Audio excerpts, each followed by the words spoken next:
धावकी होती ती त्याला ओढत होती, तरीही त्या मगरीची ताकद नरकासुराची जास्त होती आणि ती गेल्यानंतर अश्रू ढळायला आले आणि पाहिलं की आता या जगात कोण मला सोडू शकत नाही.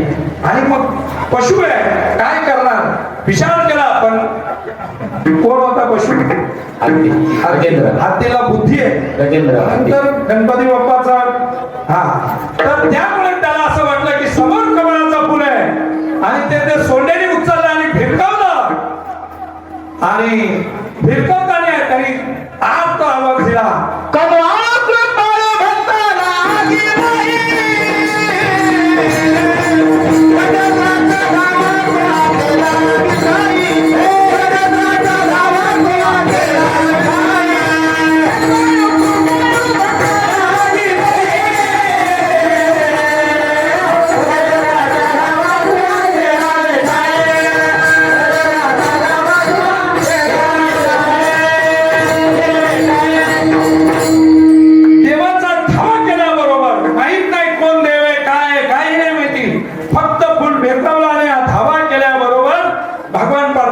सुदर्शन चक्र सोडलं आणि त्या गजेंद्राला वाचवलं.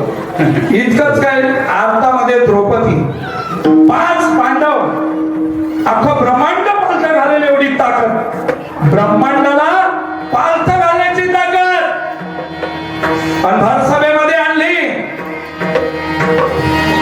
दुःशासनाने ओढत आणली.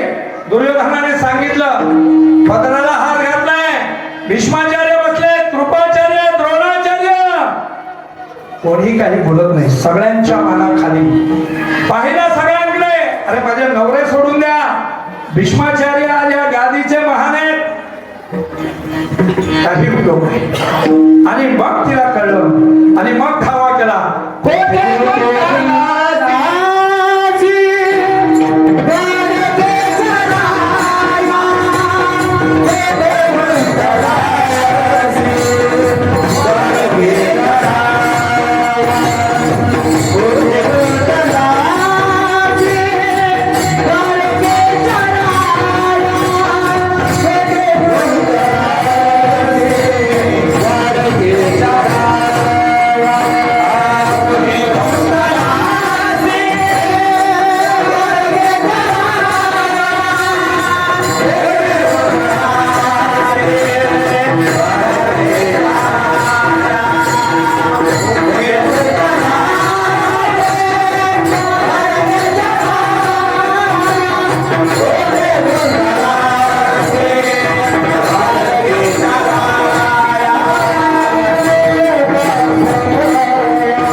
निश्चय एवढं वाक्य महाराज भगवान परमात्मा बोठाला चिरगुट बांधलं होतं द्रौपदीने, कापड्यावर बोट आला, नुसता आला नाही, स्वतः लुगडी झाला. वस्त्रे हरणे वस्त्रे कैसे झाली वस्त्रे हरणे वस्त्रे कैसे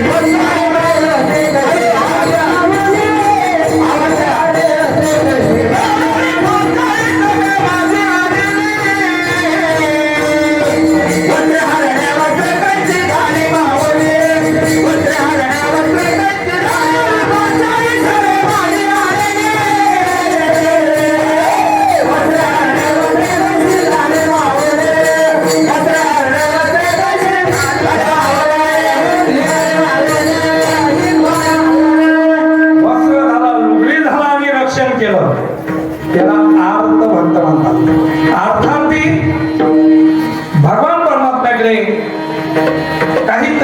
मला पैसा म्हणा, मी याच्यापासून लोक मिळाला पाहिजे, मला राज्य मिळालं पाहिजे, याच्यासाठी भक्ती केली जाते. तो अर्थार्थी जिज्ञासू जो आहे तो भगवान जाणण्याकरता भक्ती केली जाते. दत्त कपिल मुनी यज्ञ शुभ हरीशी नाही का, भगवान परमात्म्याला जाणलं नुसतं नाही, भगवान रूप झाले. बरं, चौथा जो भक्त आहे ज्ञानी, ज्ञानोत्तर भक्ती ज्याला म्हटलं जातं, त्याच्यात फक्त मारुतीरायांचं नाव येतं. अनंत काळापासून भक्ती, कारण मारुती म्हणाल मारुतीराय काय, पुत्र देई गोंडा ज्याचा एकच पुत्र द्यावा, पण मारुतीरायांचा गुंडा नाही, गुंडा म्हणजे गुंड नव्हे, ज्याचा त्रैलोक्यात झेंडा